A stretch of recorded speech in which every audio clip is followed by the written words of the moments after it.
Welcome to Music Matters Podcast with Darrell Craig Harris, talking about all things music with celebrities, artists, music business insiders, and more.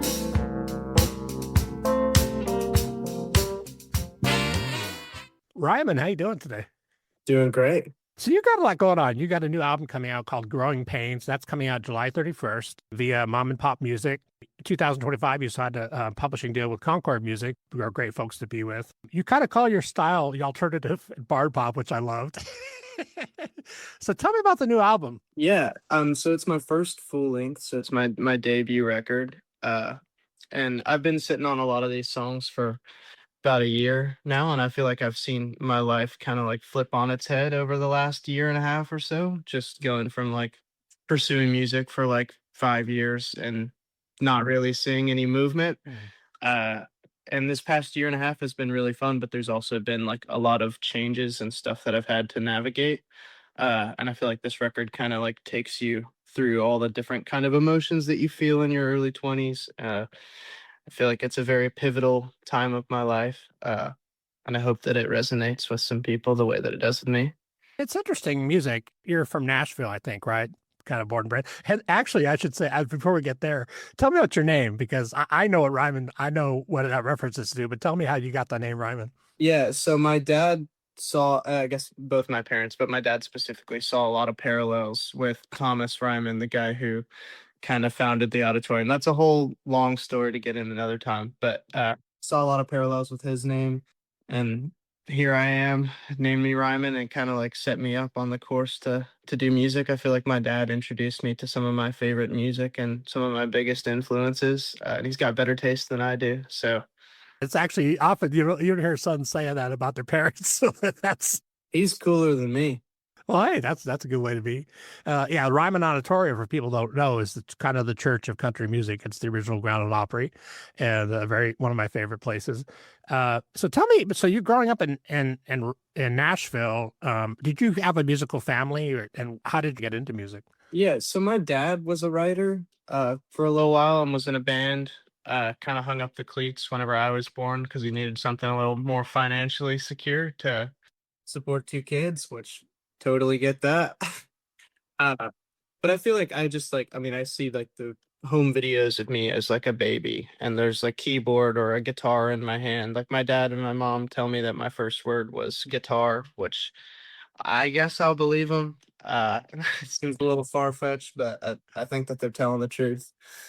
But yeah, I just like was raised in like a music household. Like my mom's not a musician, can't really hold a tune, but she loves to sing and she loves to dance. They love going to shows. Yeah, and I feel like I credit a lot of who I am today to them. Yeah, that's awesome. And it's nice to have that around. Kind of growing up with music in the house is kind of a magical thing, right? And they get it in a way, like, and like my brother-in-law is also a country musician, touring musician. So it's like my sister understands that world really well. Well, Nashville too. You kind of think everybody working everywhere is a musician. Kind of. Oh, it's like growing up, I feel like all of like my friends, like it'd be like, oh, like my dad is so and so who works on this. It's like the first person I started co-writing songs with, my best friend in kindergarten. Her mom is a big country writer. Her grandfather is like Kenny Chesney and Willie Nelson's main producer. Oh wow. First person I was in 8th grade, I got to co-write. It was just my friend Lucy's mom, Marla Cannon, who's a very successful country writer. So I feel very blessed to have grown up in a place like this where I get the opportunity to write with such amazing writers at such a young age. So on the album, and I was checking out the music and your music in general, like is really interesting because it's kind of like, I don't know, what style would you say? But tell me about how you came to that style and what you consider, like what you would call yourself. Yeah, I mean, I feel like you can kind of hear which songs were made first on the record and which songs were made later on. I feel like the deeper we got into it, I just kind of found out what I wanted my music to sound like. And I feel like the stuff that's a little more stripped back and less pop leaning and more songwriting heavy. Songwriting wise, are you kind of like a lone wolf at that, or do you like to collaborate? How does that work for you? I definitely like to collaborate. I feel like I get in my own way a lot of times when I'm writing by myself. It's like I'll come up with an idea that in my head I'm like, "Yeah, this is okay," and then I play it for like one other person. And they're like, "No, that's the thing. Like, take that and run with it." Uh, and it's been really, really nice to be able to be in a town like this where it's like it's a songwriting first town, and there's so many people that have pulled things out of me that I didn't know that I had to say. You know what I mean? Like even just saying things in conversation, and they're like, "That's a lyric," and it's like, totally, I understand. That's why it's good to have a good producer. And who was the producer on this album? So 3 of the 11 songs were produced with Hunter West, and those were kind of the earlier ones that we were working on. And it wasn't necessarily we were making them to be a record. We were just making the songs. I thought I was going to do an EP, and then pivoted and wanted to do stuff a little more bandy and live arrangement kind of feel. And Colin Pastor and Jake Finch were the guys that I did the 7 songs with. Cool. Yeah, because the production style is really interesting. It's fun. Thanks. Yeah, you're welcome. It's been a lot. It's been a lot of fun. I feel like it's the most fun that I've had making music because I did like a lot of like down the middle pop stuff for so long. And I feel like I just got so many of like my closest friends to come and play all over the record too, which is a lot of fun. Yeah, that's awesome. Yeah, it makes it more like a family thing, right? Yeah. I got my dad to play harmonica on my new song that's coming out on Friday. So What's the name of the tune that's coming out on Friday? told me once, tell me twice. Okay, awesome. So we can listen for your dad on that too. That's awesome. I figured I wanted to release like one more before the full thing was out. So obviously Nashville has kind of been pegged as a country town, but people don't know there's a lot of different kinds of music happening there. Who are some of the people that were like your early influences musically, like songwriters and musicians and that kind of thing?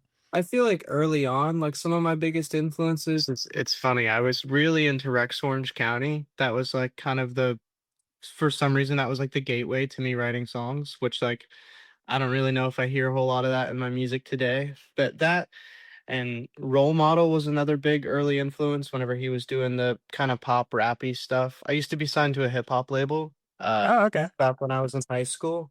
Cool. I was kind of in a completely different path, but I'm grateful for what I learned from it. But I was definitely into like Jeremy Zucker, Laney, Lauv, just like the really like not indie pop, just like kind of like pop heavy stuff. Uh and recently I've just like fallen in love with like a lot of like 70s like Danny O'Keefe, Jackson Brown, uh a lot of like classic 90s country, like Lucinda Williams has been a new fave of mine. Uh Awesome. yeah, just like the songwriting. I don't know, like I just love stuff that feels earnest and honest and vulnerable. And I feel like it's as a listener, you can always like tell when someone's being authentic in that way. Do you find like songwriting for you is that kind of like cathartic? Like it's a great way for you to get out kind of your emotions and work out your emotions. Is that something that you've used it for? Oh yeah. I feel like that's like originally why I got into writing songs in the first place. And I'm kind of trying to get back to that, you know, like making music for myself and not thinking about the outcome or like streaming or how it's going to be perceived. And like I touched a little bit on that with a few songs on the record, specifically Undo. Um, but yeah, I just want to get back to like writing songs for me and like not overthinking it. Just like the reason why I got into music in the first place, you know? Do you think as an artist, it's a really, you kind of mentioned that. And I saw an interview with Rick Rubin, big producer, and he was talking about you make music for yourself first, not the fans, like, and not trying to chase streams, like you mentioned. Is that something that you really have in the back of your mind when you're writing? Is that like, you really try to focus on that? Yeah, for sure. I feel like it's definitely been harder. I'm just like, I overthink a lot of things. And obviously, like, it's different whenever you're writing songs and making music for so long and feel like you're just like writing them into the void. Right. You know, no one's really listening or paying attention. So it's like, I can make whatever, it doesn't matter if people aren't listening to it anyways. Right. Yeah. They'll start paying attention. It's like you make these expectations in your head, and sometimes they aren't in your head, you know, like feel like you got to be getting better in every way. And I think that there's some good to that. You know, you can write better songs because you're more intentional about each piece, but there's also something about like how just a song feels. And I feel like so many times, like when I would just like pick up a guitar and just start singing about something that I have no idea what I'm talking about yet. I feel like that's where sometimes the best stuff comes out, when it's just like a word vomit, you know? Well, sometimes too. I mean, the universe kind of gives us gifts. You could call it God or whatever it is, but if you have to kind of stay open to that, is that something you kind of experienced where you like kind of wake up with this killer idea that, is that kind of part of your process? Yeah, I mean, I feel like literally most of the time that I have no idea what I'm talking about in a song until I'm talking about it. Like I'll just like turn my voice memos on, and like usually it runs for like 45 minutes to an hour. I'll just say things, or like phonetically words sound good together, or they paint a pretty picture even if I haven't completed the line. If there's just like cool imagery, or like, oh, that'd be a cool word in a song. I've been writing it down. I have like this long list of things that people have either said in conversation, or like I've seen on a movie, or like, I don't know, I was talking with someone yesterday and they said the word bulletproof. And I just like wrote it down in my notes, just like random stuff like that. It's nice. It's nice to have your phone. I use that a lot too. It's like, hey, I have a great idea. It used to be you have to go find a piece of paper, but now you can actually sing a melody, or right? Is that kind of help you? 100%. I feel like, I mean, my voice memo is a very private thing. I feel like there's a lot of goofy stuff on there that I wouldn't want anyone to hear. I went to a session. I was like, I had this song start idea. I just got to find it on this 30-minute voice memo. And half of it's just me singing absolute nonsense. But Well, you know what? And you just eventually you get there, right? It's just you have to have the kind of that little spark is kind of where you get going. What's something, you've been doing this now for a while. You actually got signed really young, and we should say, because you've done a couple of different things. Even though you're a young guy now, you still have a lot of history. What's some things you've learned that maybe you could tell other young artists, that young songwriters, like what are a couple of really important points? I feel like the biggest thing is just not taking yourself too seriously. I'm trying to take my own advice when I say that, but like just like don't be afraid to like put yourself out there. Like I feel like as soon as I like lost the ego and just was like, you know what, I'm just gonna post all the time and I don't care if it makes me look silly, or like if I think it's cringe, I'm just gonna do it. And like also not judging a song's worth or like on how it's being perceived. Like, I mean, the song that kind of started moving the ball for me was Lose. And I had posted that song prior to it, like kind of having a viral moment on TikTok like 3 months prior. Same type of deal, me playing on an acoustic guitar, and it got like 100 likes. And I was like, you know what? That means that like people don't like this song. And then like just revisiting it and posting another video of me playing it and then it blowing up is like gives me a lot of confidence, in the sense of like just because something doesn't like blow up on an algorithm or like doesn't reach the right ears doesn't mean that it's not good, you know? Yeah, and good is subjective, right? It's like, it just depends on what you consider and what you're looking for in the music, I think. Is that it's kind of important too. Like I don't like to label musicians. Like I want people to tell me what they think they are, because that's part of that discovery process, right? And there's so many people that like, I mean, just like things because they're popular, you know? Mm, And like yeah. it's harder to like something when like not when someone else hasn't formed their opinion for them, you know? Yeah, it's kind of fashion comes into it, right? 100%. Yeah, yeah. Do you have live shows coming up, or what's your plans for that? I do. So I'm playing an album release show in Nashville on the 30th, um, for Growing Pains. And my good friend Emma Ogier is opening that show. She's awesome. Another local writer. Yeah, and then we're playing Lollapalooza like 2 days after that. That'll be my first festival in the US. I just played my first festival ever, but it was in the UK this past week, which was a lot of fun. Where's that album debut show at? It's at the Blue Room in Nashville, Okay, and that you said what day is it? The 30th? July 30th. Yeah. Okay, awesome. Yeah, I'll put all that information too on the podcast description and your website, and everybody can find you. Yeah, that's, it's exciting. Like that Lollapalooza.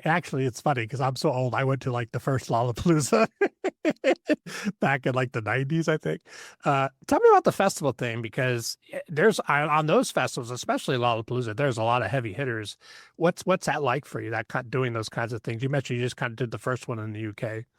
Yeah, definitely. I mean, I've always kind of considered myself like more of an introverted person, and stuff like that, the pressure, and like definitely feel like really stressed and scared about it. But like, I'd be worried about myself if I wasn't nervous, you know, because I have every right to be. But also, I know that like, what's the worst that could happen? You know, I might like mess up a note here or there, but I know like as soon as I'm on stage and I'm like a song in, 2 songs in, I'm gonna be having the time of my life, you know? Yeah, the awesome thing about festivals, especially for a young artist like yourself, is that you get your music exposed to a bunch of people that would never normally hear you, right? And all the bands are doing that, so that aspect. Talk about that. That must be pretty awesome. Yeah, I mean, I feel like, I mean, even this past weekend when I was playing over in UK at State Fair Fest, um, there was like nobody waiting outside my stage, like right before I was like 2 minutes till I played, and I was like, damn, like nobody's even gonna see my set.